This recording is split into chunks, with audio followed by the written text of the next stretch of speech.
First of all, soak the millets for 6 to 8 hours and use the same ratio. If you're using 1 cup millets, to use 1 cup water.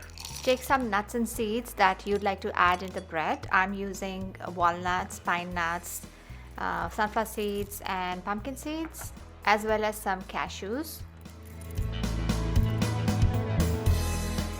Soak the nuts and seeds in water, and it's a good idea because it takes out all the impurities.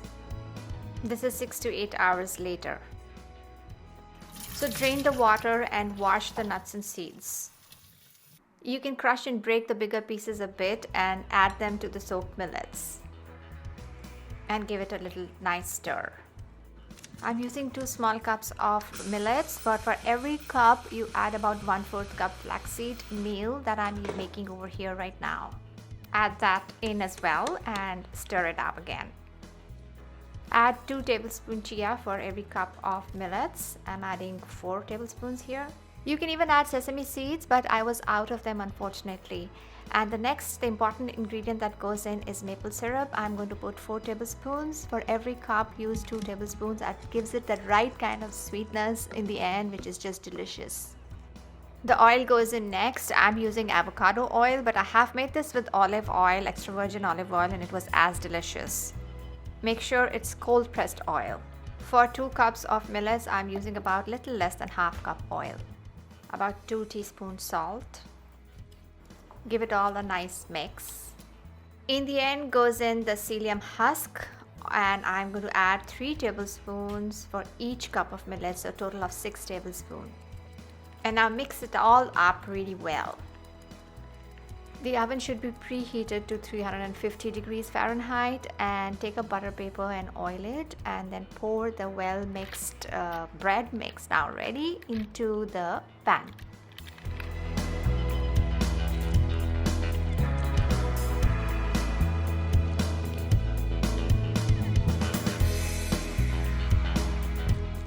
The oven is all ready for the bread, so put it in and let it bake for 40 minutes.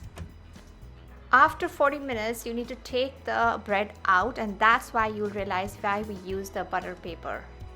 This can be a little challenging, but it can be handled, and I'm showing you how I did it, and you can also try this method, but it has to be baked directly on the rack for another 20 minutes, and it's going to make the bread, crunchy from outside and soft, just the right kind of softness from inside. This is how it looks after 20 minutes. It doesn't rise, but it is fully cooked and ready to be eaten. Let it cool completely on the rack outside. I'm sure you're going to love it, and it's going to be a little different from all the sweets that you will be eating around this time, Diwali time. And look at the bread. It is crunchy. It has all the seeds. In fact, you can double up the nuts and seeds that I put. I feel I should have added more. And then it's ready to be eaten. Just slice it up. You can put some butter. You can put some whatever you like on it, and maybe even a dip hummus, or you can have it if you want. If you're a sweet tooth and get some nice good raw honey, you can try it with honey. The possibilities are endless.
1 cup barnyard millet that I soaked overnight, and I'm just draining out the water because we don't need it for this recipe, but I'm going to save it and use it for something else. Now we have to dry out the soaked millet, so I'm using this iron skillet, but you can use a regular kadha or a steel vessel. So the dry roasting will take a little time, and make sure that you keep stirring it on medium flame, otherwise it will get stuck to the bottom of the pan. So as you can see, it's almost dry now. So at this point, you may want to turn off the gas and let the millet cool down completely. When the millet reaches room temperature, it's ready for grinding into flour. Stone ground flour is actually the best, but I don't have one grinder like that, so I just pulsed it in the blender a few times till it was a relatively fine textured flour. The next step is to take some ghee in a thick bottomed vessel. Melt the ghee and add the flour that you just made into the ghee and start the stirring and the roasting in the ghee. This is a relatively long process, but as you're roasting, you may want to start making the syrup alongside. Remember to keep stirring so the millet doesn't burn, and keep the flame on medium throughout the process. And here is the syrup that I kept at the back burner, and it is boiling now. I'm using palm jaggery syrup that I keep handy in the fridge, and I added a little more water to it, and I'm going to heat it a little more. At this point, I'm actually going to add some crushed cardamom powder in the jaggery syrup. Take out the outer dry cardamom skin and put the powder in the jaggery syrup. Continue roasting the millet like we do when making halwa. Love the kadha prasad of the gurdwara, and to make the color similar, I have actually added a spoon of cocoa powder, raw cocoa powder, and this can also make your barfi like a chocolate barfi if you want. Mix up the cocoa powder well and continue roasting. The sweet jaggery syrup is ready, so I turn off the gas, and now I slowly add it in parts into the well ghee roasted millets. Mix it well so that no lumps are formed, and that's also the reason why the watery syrup is added gradually. Keep mixing and gradually adding the syrup till you have exhausted it, and then continue the roasting process.